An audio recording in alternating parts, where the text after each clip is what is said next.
to Unmoored, America adrift in historical forgetfulness and finding our way back.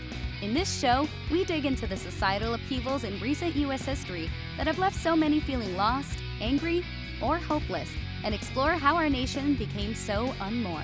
At the heart of this upheaval is a major debate over how to build a society where everyone can thrive. Our host is history professor and theologian Carl Kreisman. Joining Carl is Matthew Porter, a writer, director, and creative executive. Good afternoon. Hey, Matthew, how's it going? Hey, Carl, doing all right. All right, that's good. Thank you for joining me on this journey. This is episode 1, so we're starting a journey. And I'm hoping we're gonna get somewhere, and it will be illuminating for everybody. I have no doubt. Yeah. Anything exciting happening in your life?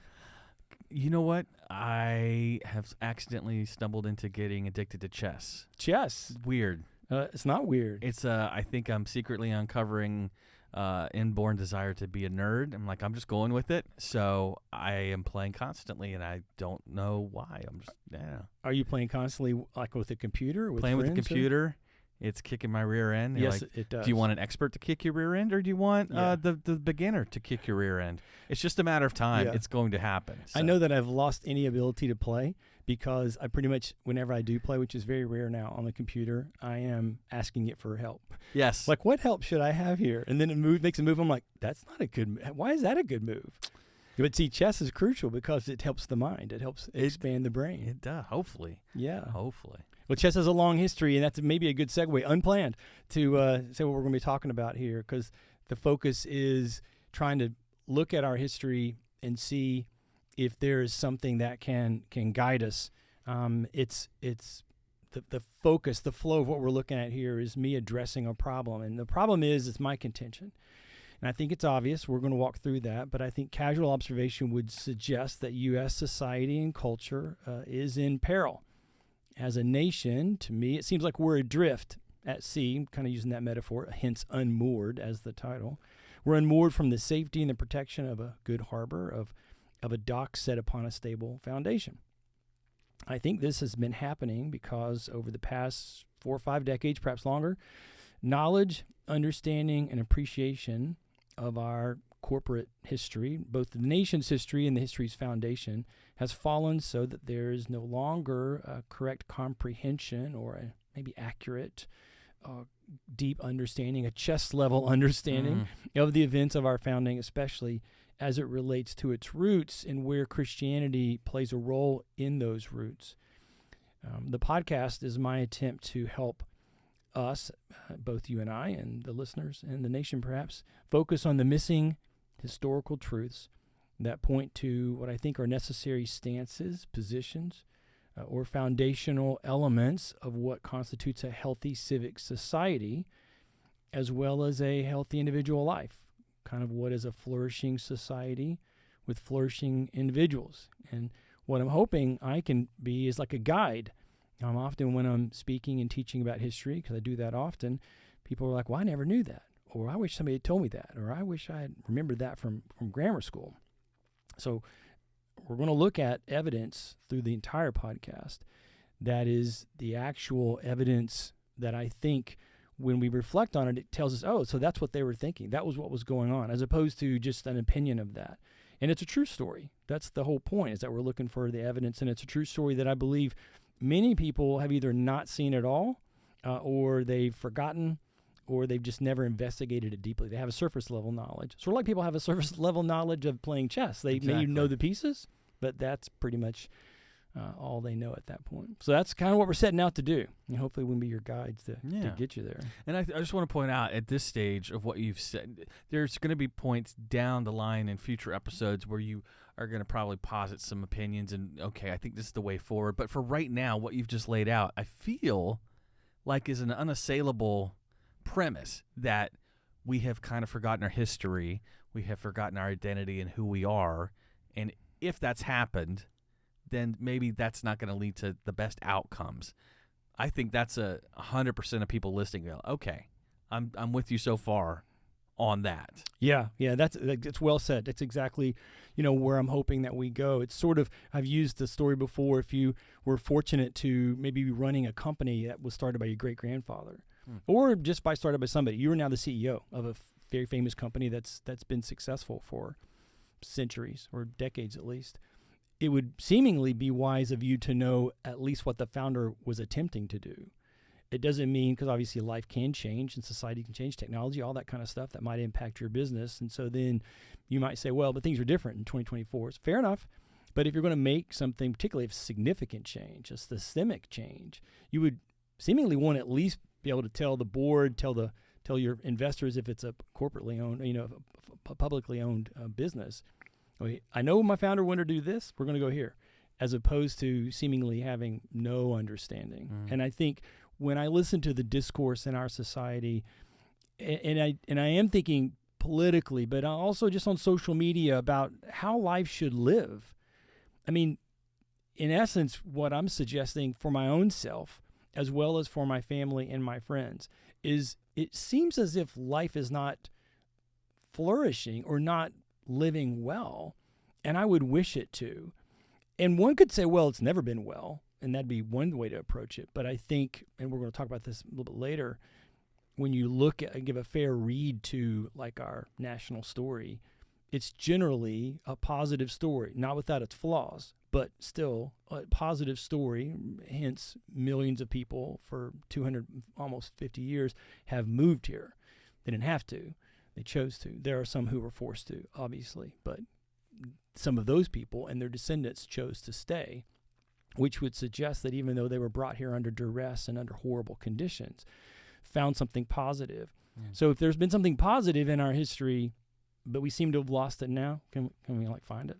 Right. Let's step back, and even if you're like, hey, we need to go in a different direction than we have before, perfectly legitimate point of view, but certainly let's back up and kind of reassess what worked and what was good. And, right. At least that's the starting point for us. Right. Admitting the flaws, taking a humble posture. Yeah. We're not triumphalist. We're not. When I approach history with my students, my approach is deadpan. It's almost, it's meant to be very moderate. Now, they'll tell you there are points and there are people who I get very animated about, positively and negatively. But in general terms, it's just what did they say? Whoever the they is. It could be a different country, because I teach throughout all of world history in the classes that I teach. Well, what was going on with this? Let's look at that evidence. And then what can we draw a conclusion off of? It's somewhat similar, just to loop back to chess. There are obviously millions of games of chess that have been played, and the masters study all those games by the other masters. True. And they learn and memorize all the entry points, all the strategies, and then there's people who defeated a certain strategy, and then they know them and they have names for them. I think if you wanted to really pursue playing chess, you would learn all that stuff, even though these people are long dead and haven't been around for a while, because there's some wisdom in that knowledge about how can you play chess in 2024 and play it effectively and play to the best of your ability. And that's what we want to do here. Yeah, absolutely. I just stumbled on a series on Masterclass from Gary Kasparov. Oh my gosh, yes. And you're like, I can't think of anybody else better to listen to. And you're like, yeah, well, if we're going to learn about our founding and where we came, let's go back to the start at the beginning. Right. And talk about what they talked about and their ideas and how they arrived at those and where it went right or wrong from there. Yeah, absolutely. Now, I said flourishing, so let me kind of unpack that just for a bit. Yeah, that's a fancy word. I like it, but it's not one that usually comes up in conversation. Yeah, and I guess I'm going to describe it more in the negative, I suppose, or the negation of what it's not. In fact, let me just say right out the gate, what I'm not talking about for flourishing is somehow that everybody's a millionaire, or that somebody's super successful in the sense of everybody knows your name, you're an influencer, like everybody who wants to do a podcast, like I'm doing a podcast, like you'll be on the top 10 list. That's not flourishing. That's not what we're talking about. On an individual level, it's really more that idea that you have the capability, the opportunity, the freedom, the lack of limitations imposed on you by others to pursue what you want to try to pursue. That was really always what the concept of American dream was historically. But I think in a larger kind of civic sense, what I'm looking at, that I mean, a negative way to even say what I'm concerned about is the country itself. Like, headed for disaster and destruction. And you hear that from a lot of people, again, often in the political realm, but there's other realms we're going to talk about in a second. And the fact that they're saying those things, I think, is the statement of we are not flourishing, right?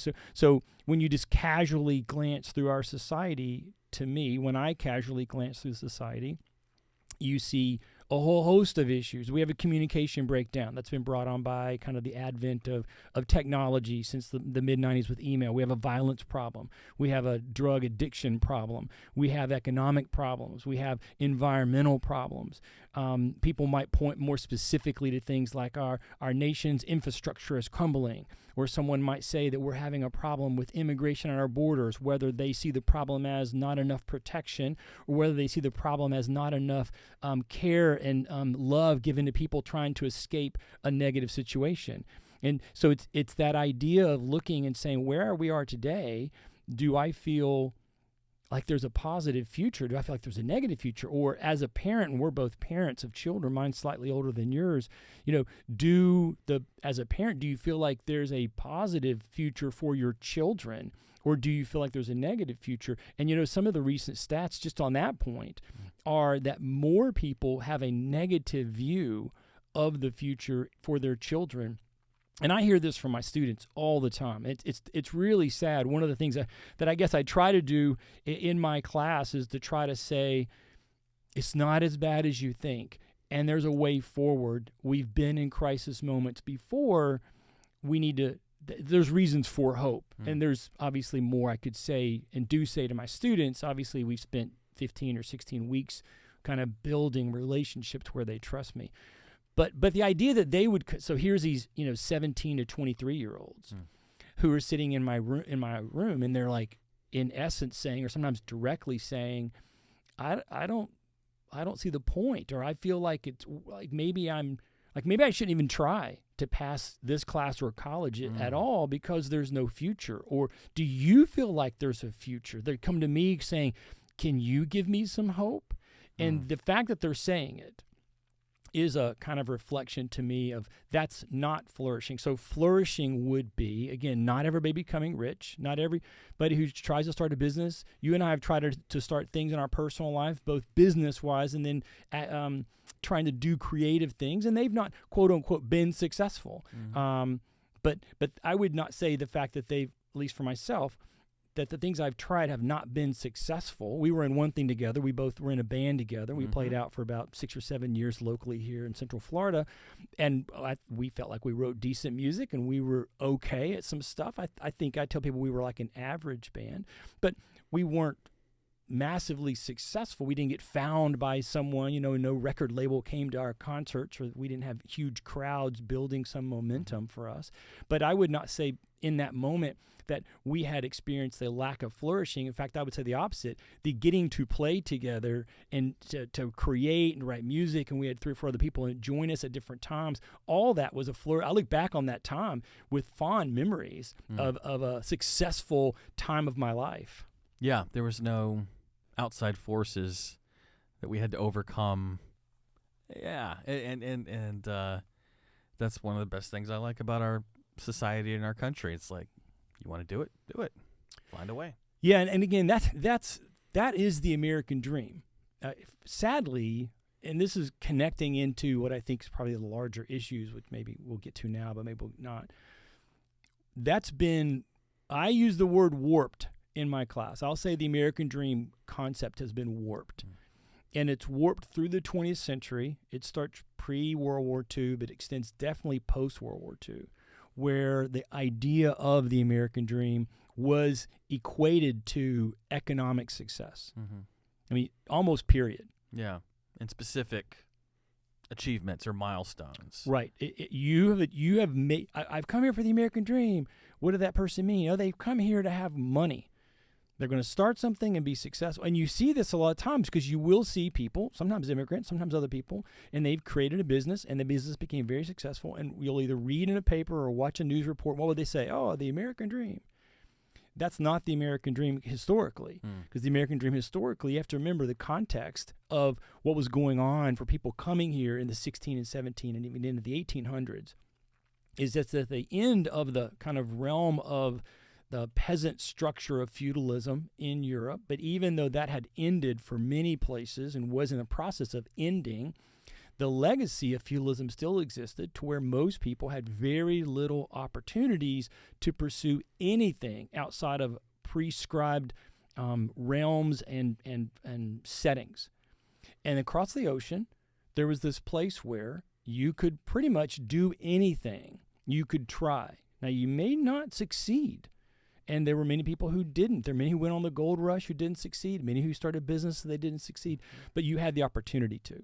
And so that, again, is that idea of what is a flourishing society. Is where you can attempt things. Yeah. Yeah. That thing of freedom and safety, interesting relationship, because there's safety and stability in a feudal, society. Things being equal, you're probably going to be fine serving your lord, but that's what makes the American experiment so cool. Is like, there's no, it's win big, or, following a documentary series right now, the foods that built, the this that built, or whatever. Yeah, on the History Channel, that's a good one. It's there's fascinating. Several. Yeah. And, a lot of these people who are literally household names now had massive failures. Massive failures. Well, and also, most of them, not all of them, so like the Vanderbilt family, for instance, in the Men Who Built America series, but most of them were nobodies. They weren't coming at it from a place of they already had success from which they could build. Like we look today, and I could. You look at Bill Gates' kids or Elon Musk kids, or there's somebody who's related to a famous family today, and most of us would say, well, they got the hookup. They're going to make it no matter what they do. And we're defining make it by having enough money to do whatever they want to do, which, again, is kind of posited as the American dream. Can you take whatever vacation you want to take? Can you buy whatever good you want to buy? That's not the American dream. But that's what we're told America. So we go, well, of course they could do it. They want to start a business. Their daddy could just drop them $10 million or $100 million and not really miss it and go for it. And if they fail, they fail. But $100 million seems like it's hard to fail. When you look at these stories, Food Who Built America, the games that built America, is another one of their versions they have. Most of these people were just regular nobodies. It's fascinating. I'm glad you're looking at history. Way to go, man. The whole family is. It's so crazy. That's good. I'm tricking you guys into learning history. Hey, well, I was talking with your daughter, and she was telling me how much she enjoyed Hamilton and how much she enjoyed one of the founding fathers, and of course the musical. People have asked me, "Do you like that musical?" I do like that musical. I like rap music a little bit. I like what Lin-Manuel where they went, and I like the portrayal of it. And the best thing I liked is the fact that a whole generation of young people and old people were even curious about something that happened in the founding. Yes. It's a very unlikely success story that was put forward, but that's what is baked into the psyche of our country. Is this it's unique from a generational historical perspective. This idea of go write your story. Yeah, it absolutely is. And in fact, I think I hope our listeners, let me say it this way. I feel like if you were an outside person and you came and watched the news or read social media in our world today, you would think this is the most horrific society you'd ever heard of. In fact, I think the leading question would be, why are y'all staying here? You must be held here against your will, because no normal person would want to stay in that. And that's Carl's opinion. May not be what everybody else thinks. And yet when you look at our society, particularly historically, it was like the original cutting edge model that everybody else was like, oh, I want in on that. And in 76, you could arguably say we were one, or if you want to count England at some level, two of a system that allowed for individuals to sort of self-govern. Now, most countries, even places like Russia and China, which we would probably say, no, they're not legit, they're dictatorships or whatever. They would say, hey, I voted, I get to pick my leaders. And so you almost have to struggle to find any place on the planet that can't make an argument that it has adopted our system. Right, and this is not, and I'll say this, not the chest thumping, triumphalist American thing, but what has happened here in 200 plus years has unprecedented. And so even if there's problems, and I'll be the first to say we have major problems, but it's worth exploring what was done right that led to all of this success that maybe we can course correct still from. Right. Yeah, absolutely. Well, before let's dig a little deeper on the issues. So just in case, just for the last little bit, this will be quick, in case somebody's like, I'm still not convinced we have a problem. Because there are some people, so again, societally, I would say there's at least three groups. There's almost always three groups when you look at a society. There's a group that's maybe very happy with things and a group that's very unhappy with things, and there's a group in the middle. The group in the middle often kind of takes a ambivalent, I don't really know, I don't really care kind of thing. I think right now that group is perhaps smaller, but if somebody's like, I'm not so sure. Let me just run through some stats. These from a variety of sources that would just suggest there is something going on. Now, all these stats, I would suggest, are aberration from the norm, right? So right off the gate, the one that kind of caught my attention in May of last year, the U.S. Surgeon General declared that there was an epidemic of loneliness. I mean, it was an official document. They released it. You can Google it, find the address. You can read the whole thing. It's not a new concept. Robert Putnam had written about this in his very powerful book, Bowling Alone, which was released in 2000. I read another study that said that 30% of millennials always or often feel lonely, and 22% say they have no friends. Now, one of the reasons why I say aberration is because typically when you look at a society, the more depressed or alone or isolated people are old people. So as you know, I'm turning 60 this year, and so people my age and older are typically the ones on surveys who say, yeah, I'm a little depressed, typically because either they don't have a thing to do anymore, they've retired from their work, or maybe have been forced out through health concerns, so they feel like they don't have an activity, and many are aware of the end of their life coming. Young people typically not unhappy. But listen to this. So this is from Jean Twenge, who has a long career in looking at young people and investigating them. She's been doing some study over teen health over the past, 10 years. A lot of this will trigger back to 2010-ish time period, although it's not only that. Clinical depression, loneliness, anxiety doubled for all teens. And you have teenagers, so this really hits you. Yeah. 40%, according to Twenge, say they're depressed. Teen girls, you have two of those. Yep. I had three girls. They're not teens anymore. Ages 10 to 14, hospital visits to the ER for self-harm quadrupled. Jeez. It's not just that. Divorce rate since 1960 has doubled. Teen suicide has tripled. World data shows from the late 1960s that suicide has increased over 60%. So that's across the world. Wow. And suicide has become third leading cause of death, particularly under the age of 45. Again, you'd think suicide does happen. It's horrible. Probably everybody listening knows someone or can have at least a one-person off connection to a suicide, which is tragic. But typically that would have been a smaller percentage, and it would have been people who were older. Then other things we might look at, so just more broadly about American society, our prison population has quintupled. We're 35th nationally, according to UN statistics, in child poverty, 40th in health and wellness. We have an obesity epidemic. We have a health epidemic. 36th in literacy, yet we spend so much money on education. Wow. Life expectancy, it's fallen. Yep. And amongst the first world nations, we have like the worst possible health outcomes. I mean, when you just get a quick run through on the stats, it's like something has been done to this people. Like these stats are the kind of things that imply some evil thing has been done to them, but they would not allow this to happen to themselves. They would not choose these things for themselves. And yet I'm going to suggest we have sort of chosen these things for ourselves. Those are rough stats, right? That's not good. You look at trajectory, right? You're like, what's the stats, and then what's kind of the velocity behind that? Is this like a temporary little dip? But you said and I think a lot of people would hear that and go, yes, well, since COVID and the lockdowns, things have been bad.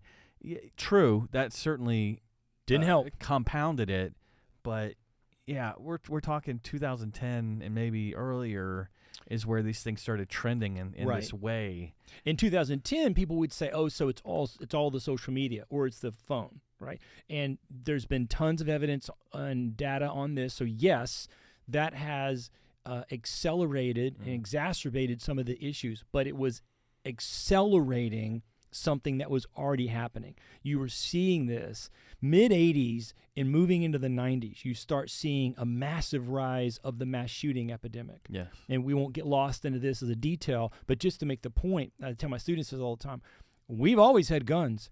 We had freaking machine guns, just open machine guns in the 1920s and before.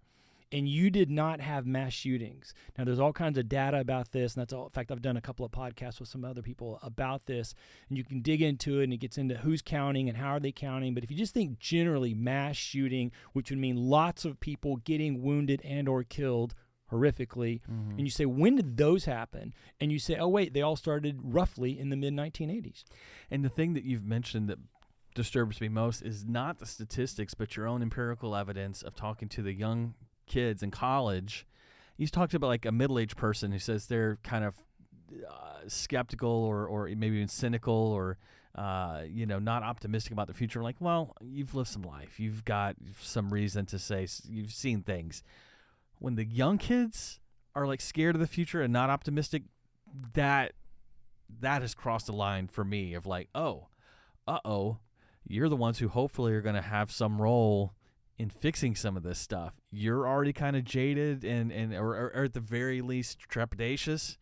I need you to be brave and bold, guys. Yeah. You're kind of talking about ducking out of this. Oh, that doesn't bode well. I started teaching at the college where I'm at now, Valencia College here in Central Florida, in 2002. And obviously that was post 9/11.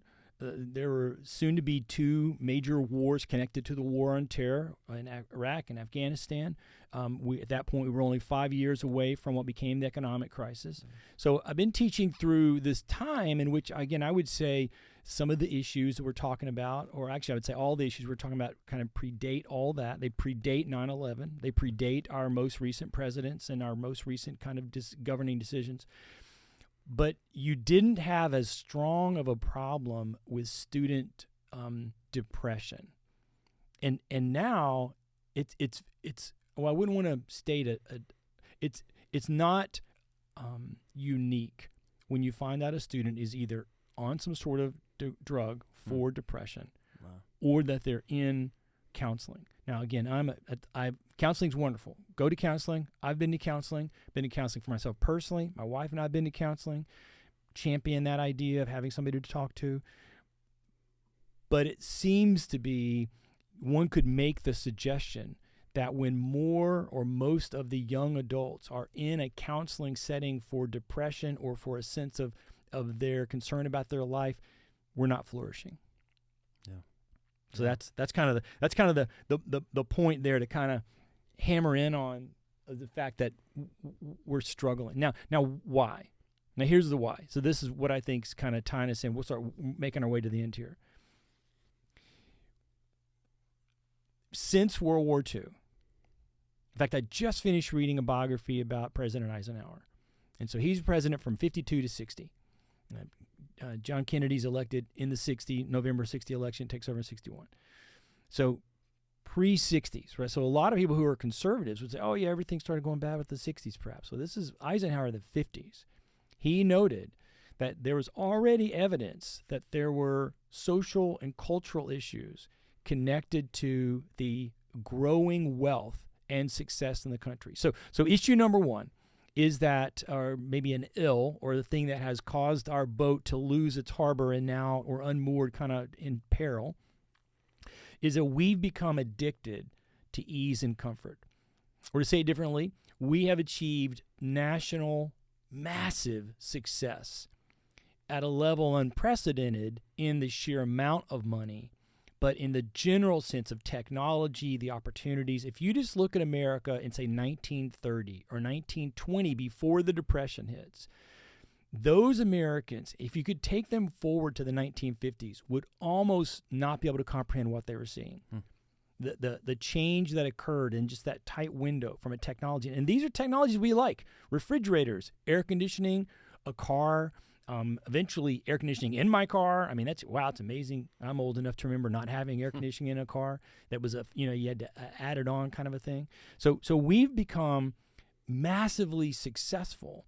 And in that success, what it has done, it has changed the metric of what is considered normal, and then whether or not I'm happy or disgruntled with what I perceive of myself. And I think one of my best examples of this is, again, having the age I am. I remember advertising in the 1970s, at the time of Mad Men, kind of moving its way forward. When you look at that time period, the ads were for middle class and lower middle class products. There might be 2 or 3 refrigerators, but they were all refrigerators anybody could generally afford. There were a few cars that were shown. The things that the wealthy would buy, the fancy cars or the expensive watches or clothing, well, those were never advertised because people were not expected to buy them. They were a luxury item. And from the late 80s on, if you go and look at advertising, or even the sitcoms themselves, if you watch the sitcoms pre-85 and before, average people living in average clothes, average houses, this kind of a thing. Post that time, everything is a luxury item, and that's being held up as normative. And, of course, if I see what's normative is something I know I can't afford. Now, this gets into all kinds of issues with personal debt and credit cards and the rise of credit cards and all that kind of stuff, but we're not going down that road. Just making the point that you can see that the country has become addicted to a sense of ease and comfort. And, of course, if somebody's an addict, they often can't see it themselves. Does that make sense? Yeah, and that's a powerful metaphor of addiction and ease and comfort. I mean, what's the most dangerous drug crisis we have right now is opiates. Right. What do opiates do? They make you feel great. Right. They make you feel no pain. I mean, all the way to like end-of-life drugs are opiates, where you start taking those, that's it. And where did that come from? Do you know the story of the opiate epidemic? So long story, very short, mid-90s, again, connected to this, my contention, my way of saying it, is we decided to banish pain. You can see this in a lot of arenas. I mean, so some of it's proverbial, it's a little harsh sometimes. Every kid's got to get a trophy on the soccer field kind of a thing. But some of that became true, right? Some of that I think is fair. But just in general sense, you see it in education. You can't give Johnny a low grade. In the mid first century of the 21st century, Orange County schools banished giving any grade lower than a 50. Because you could, even if they didn't turn it in, you couldn't give them a 0. Oh my goodness. Remember when this hit OCPS? And I was, as a teacher at the college, I'm like, wait, what is that about? What does that mean? Wow. It's a long story. There's a lot to it. Yeah. But generally, you could say, at least my contention is, we're ending pain. And in the medical field, the rise of the opioids began because doctors, perhaps nobly, perhaps not, but perhaps nobly, hey, I don't want my patient to suffer. And I understand that. My wife's a nurse, so you don't want people to suffer. But that kind of is connected to this. Well, we have the wealth, we have the technology, we have the know-how. We should be able to end pain. But when you say you're going to end pain, you're basically claiming the role of the nobility, which is that you mentioned the pandemic. You can really see that in all of us. We all became the nobility. We kind of snapped our fingers. Uber Eats boy, bring me my food. Yeah. Amazon man, bring me my stuff. And we kind of have this sense where we all can get these things. Now, I'm aware, obviously, in our society, there is relative poverty. And there are people who don't have these accesses. But the general trend, I would say, is down that road to where we can't see it. And again, I confess, I don't want to turn my air conditioner off. Yeah, right. So you get in that spot where you're like, oh, this is kind of tough. Yep. So point number 2, ill number 2, the individual becomes supreme. So in the same journey over this past, say, 60 years or so, we've been kind of moving down a road that the individual alone is all that matters. This is baked into some degree to our American mythology of rugged individualism, which is inaccurate, which we will look at in depth as we consider some of the history. It isn't that the individual is successful. And again, back to Putnam's book, this connects to the idea what's happened at the expense of or because the individual has risen supreme, is that the community has suffered. And you see this in a variety of ways. So I just was reading another book, and it was talking about the fact that in the 1970s, you began to see in house building the death of the front porch and the rise of the backyard patio. And that's connected to the coming of the car, because you had the car before that, obviously, but house building moved away from just parking on the street as you would have in a city to parking in a carport, but now parking where? In my garage, where my moat opens and closes. I don't have to see anybody else. I'm in my little castle. I'm isolated. I'm alone. Jürgen Habermas wrote, it's back in the 20th century, a book called Legitimation Crisis. And he said that as individualism increased, it comes at the expense of the group community. And when that happens, the danger of meaningless has risen. So again, we tied into the stats we saw earlier about depression. Well, if it's only me, I might feel really good about that for a while, but then you begin to realize that only me there's something wrong with that. And that kind of works us into. And this connects to the Enlightenment, kind of some of the fighting or some of the points behind liberalism of what it was trying to get to, which, again, we're not going to discuss that now, but just this idea of the individual is supreme, meaning, and of course they meant it in terms of like some other group like the church should not be able to dictate to you, which some of that I would go, okay, I'm with you on where you're going, but in general terms, you're still over the time. If you take this to its extreme, which is where we are, the individual is supreme, which then ties into point 3.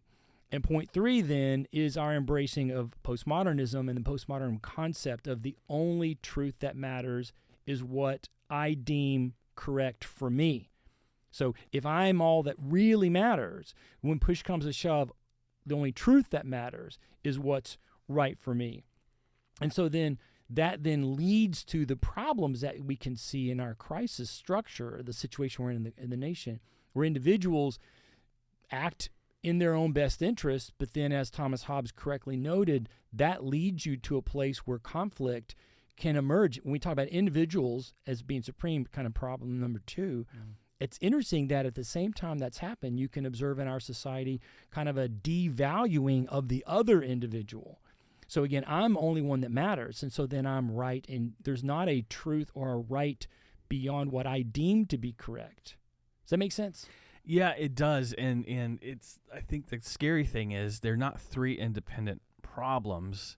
They all feed on each other. It's like, for a fire, you need like a spark and oxygen and the material to burn. You bring those together, you've got a fire. You've got these all feeding each other. The individualism, what I believe is, in fact, not just it's about me. My own truth is the dictate. So therefore, by any kind of absolute truth is meaningless. So these things kind of just feed on each other. And if you try to tell me that there's some truth I don't like, I can say you're doing me harm. Right. And you go back to then there can be no pain. So anybody who brings pain does bad. A teacher who wants to give the 0 to Johnny is in this world bad, which is probably one of the reasons, not the only reason, why we have a crisis in education right now in K-12 education with so many teachers not sticking around. Now, there's other reasons like their pay and different things that have gone on and student behavior kinds of issues.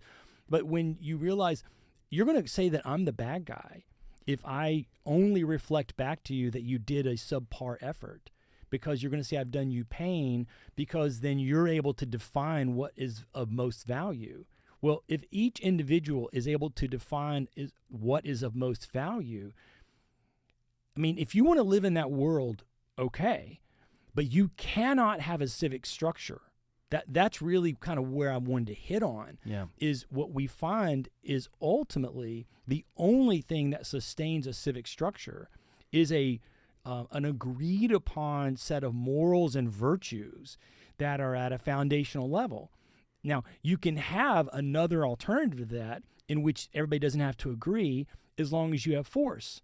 So the normative state of civic structure is what I call the power pyramid. But in general terms, it means there's somebody on top who we would use the word dictator or dictatorial. They use dictatorial means to enforce behavior. Now, yes, all law always legislates morality, always, all law.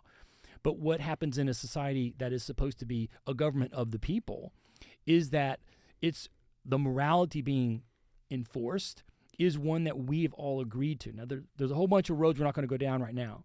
But just in general terms, if you're back to the individual is supreme and the individual can construct what is true only for them, the only way to go forward from here, and I think this is so evident when you then consider the political and social churn of even just the past, say, 3 or 4 years. The only way you can go forward is might makes right. I will force you because you no longer have an agreement. So then the only way we can get any way forward is through force. And that's tragic. Right. Right. I mean, if you land on everybody has their own truth, you're like, okay, well, roll that out, and it's disintegration. It really is. If there's no shared agreement on any kind of morality or anything like that, then it's every man for himself. And yeah, you're right. Hope you got the biggest stick you're carrying. Yeah, and that's not a society anybody really wants to live into. Oh, that's regressing like exactly. Thousands of years. So again, I'm wanting to be your guide to tell you this true story of how did we set this thing up, and also perhaps to be a guide warning, saying, "Now let's look at this. We're in dangerous waters because we have given up this knowledge of our history, which then tells us, well, then how did they do it? Because they weren't all the same people." That's a key issue. They weren't all on the same team. They did not have all the same beliefs. So to some degree, you could say similar to us. There's some differences between now and, say, the 1600s, people who are living here.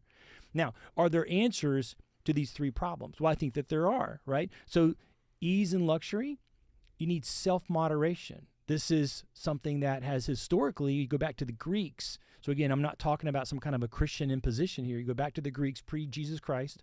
Right? You can look at them talking often about the need to teach civic virtue, which starts with individual virtue of sort of a self-moderation.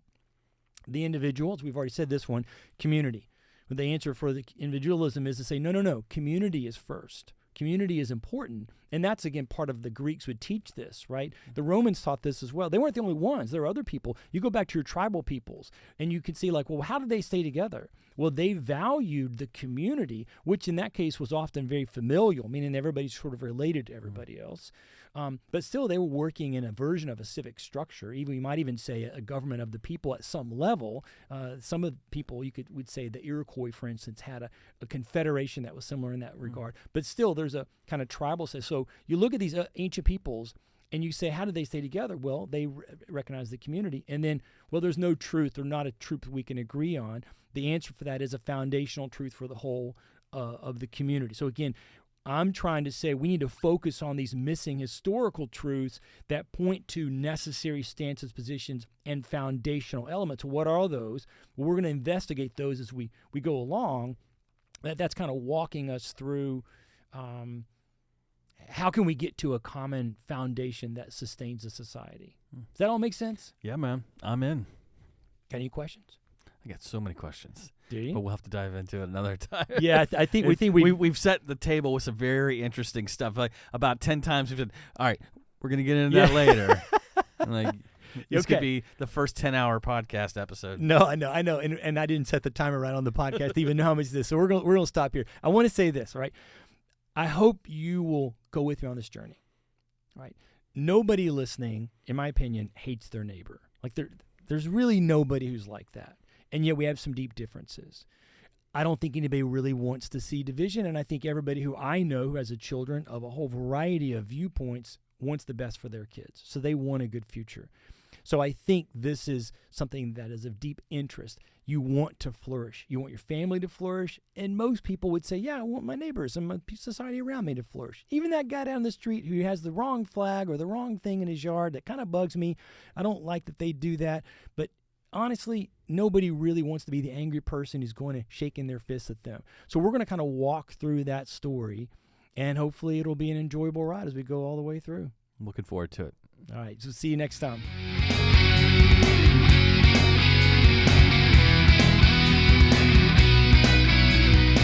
Thanks for joining us on Unmoored, America Adrift in Historical Forgetfulness and Finding Our Way Back. Be sure to follow or subscribe so you don't miss any episodes. If you have any questions or comments, drop an email to carl@carlkreisman.com. This episode was produced and edited by Carl Kreisman and recorded at the Winter Park Public Library. The Winter Park Library promotes the free and open exchange of ideas and does not attempt to control or take responsibility for any opinions that may be expressed in this podcast. Opinions expressed in this podcast do not constitute or imply an endorsement or reflection of the library's policies or beliefs. Our theme music was written and performed by Kyle Williams. A big thank you to everyone who supports the show. And if you'd like to help, visit carlkreisman.com/unmoored.